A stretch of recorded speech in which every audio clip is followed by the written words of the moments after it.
سلام بچه ها، خوش اومدین به اولین ویدیوی من، یعنی نپتو. اینجا اومدیم با یه سری وسایل عجیب و غریب. بچه ها شرمنده، من موبایل پلیرم، به خاطر همین گوشیم لگ میده. خب همراه من باشید تا تستشون کنیم. لیتس گو بچه ها، بیاین تا بریم با هم اینا رو تستشون کنیم.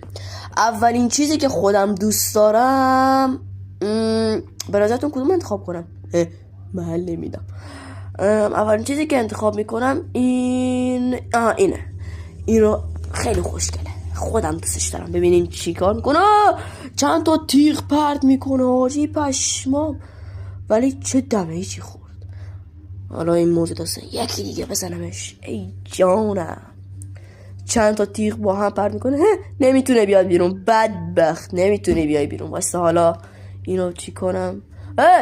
یا خدا TNT پرت میکنه. اومد بیرون. واسه ببینم میتونم بندازمش داخل همین چاله.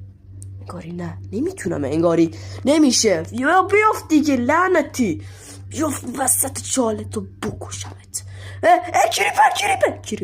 کریپر. حواسم باید به همه کس باشه. کریپر، زامبی، اسکلتون. این چی بود؟ یا خدا الان منو میزه. چی بهم افکت میده. افکت بی‌نهایت. حالا ببینیم میشه باش چیکار کنم. واسه این یکی رو انتخاب کنم. انگاری چیز خیلی خفنی. گول ظاهرشو نخورید، اصلا چیز خفنی نیست.